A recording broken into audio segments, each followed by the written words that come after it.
my grandfather said to him, you can take the car and go down, you know, to the local store. And so, you know, Timmy took the car and he went down there, and I guess one of his friends was there. He's like, you know, hey, come on, I'll give you a ride. Well, as he was driving, apparently the car stalled on the tracks, and the train came and killed both of them. This tragedy set the scene for Linda Blair's encounter with the supernatural. Like in the Exorcist movie, she said her Timmy came back in the form of an eerie howling wind that invaded her aunt's home. Though the air outside was still, the strange wind caused havoc inside the house. Like in The Exorcist, when everything started blowing around the room, books, stuff was flying everywhere. Timmy had first appeared to Linda's aunt as a bright light in the field beside the house. Something drew her attention to look out the window, and she saw this light kind of thing, but it was coming, sort of moving towards her. And as it came closer and closer, it never took on a body form, but it did take on sort of the image of, and it was gone. And, I mean, it really frightened her. She didn't know what she was saying. My aunt said it was Timmy. What did she mean by that? Timmy would have been her brother, and that he came all the time. I believe that if people die in a violent death, that their spirits are not released immediately. They're angry that they died. They're angry that certain things happened. They're angry that they're neither nor.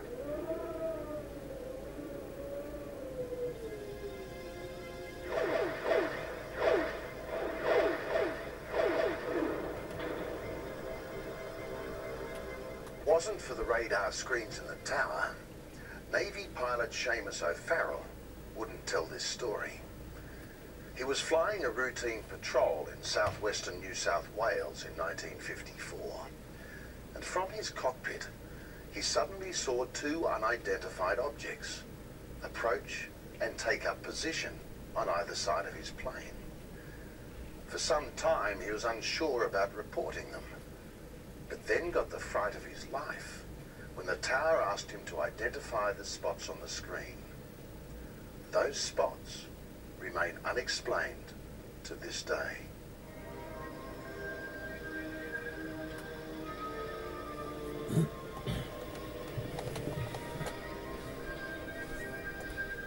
The year is 1954, and 25-year-old Lieutenant Seamus O'Farrell is preparing for a lone flight, a flight that will haunt him for the rest of his life.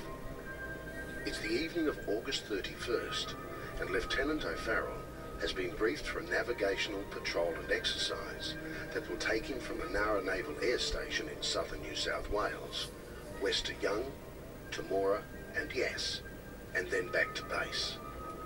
His aircraft, the Sea Fury, is the fastest piston-engined plane in the air, top speed 400 knots.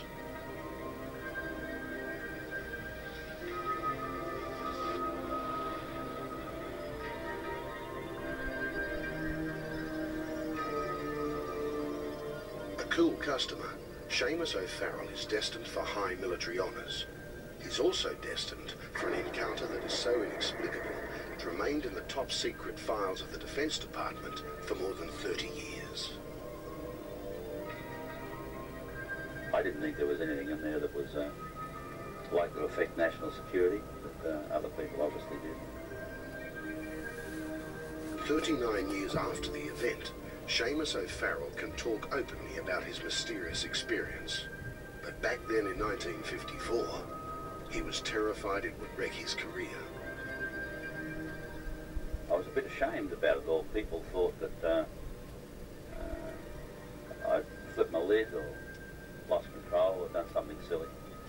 And it generally was regarded as a bit of a joke by the rest of the aircrew. You know, people would have a few drinks and they'd say to you, come on, let's have another drink, O'Farrell, and tell us a bit more about those flying saucers.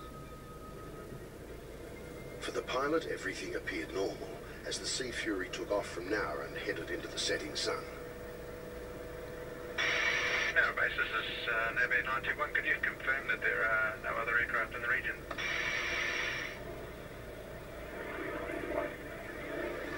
The actual tapes of the radio transmissions between the Sea Fury and Nara Base have been erased by the Defence Department.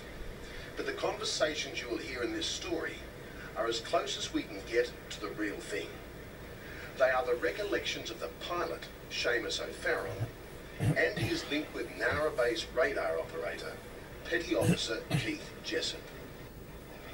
The first 2 legs of the flight were uneventful, but as Lieutenant O'Farrell turned into the last leg, Petty Officer Jessup noticed something unusual happening on his radar screen. 2 strange echoes. Echoes that were closing in fast on the Sea Fury. What these 2 objects were, I didn't have any idea, and I was concerned with the safety, so I reported it to the relevant officer in charge of that area at the time. A full minute later, Seamus O'Farrell in Sea Fury 921 realised he was not alone up there at 13,000 feet. Aerobase 921, we have you on screen with 2 other echoes. Can you confirm? Over. Navy 921 tracking, yes, Nara 13,000 feet in close formation with 2 other aircraft. They were formating with me. They were moving along with me and holding their station with me. And they were about the same distance out on either side. Aerobase 921, can you identify aircraft for us, please? Navy 921, negative. Try to picture Seamus O'Farrell's predicament. When he left Nara, he had been briefed that there would be no other aircraft on his flight path. Suddenly, he was confronted with the impossible. 2 unidentified craft, 2 brilliant white lights, flying in formation with the Sea Fury. One was about 30 metres on his port side, the other 30 metres to starboard. At the time, I just knew that there shouldn't have been anything else there, and I brought the attention to the naval officer I set in charge and to our staff. Our staff in there were equally as surprised. We did plot on our radar screen all 3 radar objects. It had to be something, because we wouldn't have got a radar echo, as we call them, back to the radar room had it not been a substance that reflected our radar beams. Aerobase 921, can you execute a 180-degree turn so we can identify your position? Over. Navy 921, commencing 180-degree turn.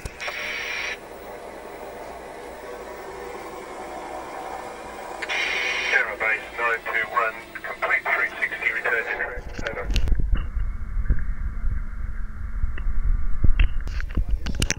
There was a minor panic in the radar room at Nara. They started checking and double-checking. The Air Force confirmed they had no planes in the air that night. Sydney Airport Tower reported there were no civilian aircraft flying in the area, and up